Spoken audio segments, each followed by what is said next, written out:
We in America, if we were truthful, would say the mass incarceration of African Americans, in my judgment, is the civil rights issue of our time. For the men we serve, the road to prison starts at birth.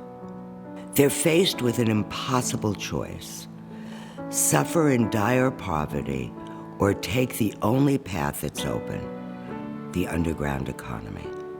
My name is Michael Trent. I'm 44 years old. I've spent almost half my life inside of a prison cell. Drug dealing is an easy thing to get into. You live in the inner city neighborhoods, it's not a problem. I've been shot, I've been stabbed, I've been kidnapped, I've been arrested more times than I can count, and all behind living a life on the streets. 2.2 million Americans are sitting behind bars, able-bodied men with children who need them, communities who need them. When I was 12 years old, my mother committed suicide. Growing up in the streets alone, feeling disconnected from family was terrifying. So I had a lot of friends who were already in the streets. They were basically my role models. My life was very rough growing up inside of a crack house. And my mother, she was a drug dealer at the time. The house was flooded with crackheads. I just tried to hide from it all, try to stay away from it. Until I started drinking and smoking. Then it was like brainwashed to the streets. We spend billions of dollars incarcerating people, but we spend no money at all bringing them home.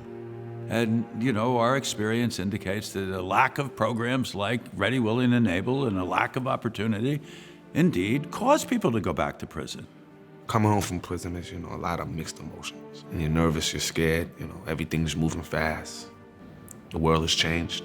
You're actually coming home to nothing. Trying to find a job when you're getting out of prison is very difficult for a lot of people. Just the mere fact that you have been incarcerated is like, a turnoff for a lot of potential employers. They still have to put food on the table. If they have children, you already know they feel desperate, so they go back to doing what they know best. We think these men are off on their own.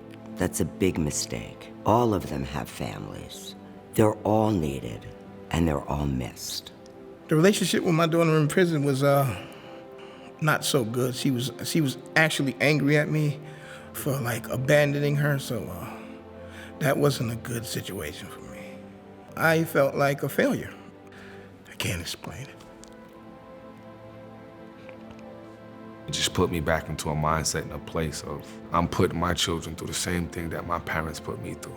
It's extremely difficult. Everybody wants to be a father to their children. They want to have dignity.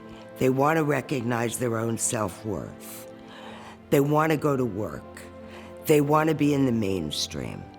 Ready, Willing, and Able uplifts the men that we serve, but it also, and just as importantly, uplifts their children, the mothers of their children, and their communities. Ready, Willing, and Able reduces recidivism by 60%. The Dope Fund gave me an opportunity to better myself. Whatever it was in me, they brought out of me. They opened up a door and let me walk through the door instead of revolving in the door. It helped me buckle down and be a better parent, a better father. The lack of economic opportunity is at the root of all of the problems that we face. We provide an opportunity for people to help themselves, go to work, and then go on and climb the economic ladder themselves. They give opportunities when no one else does.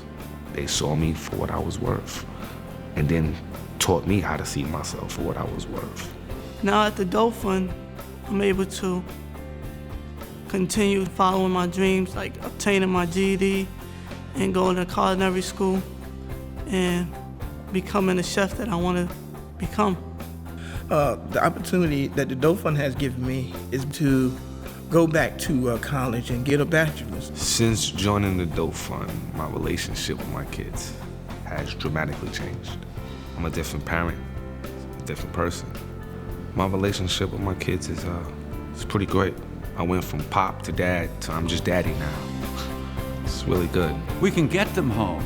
We can stop their children from being condemned. We can save our country billions of dollars and lift up millions of lives. And we know we can do it because we have been doing it for 30 years, for 22,000 men. It is possible.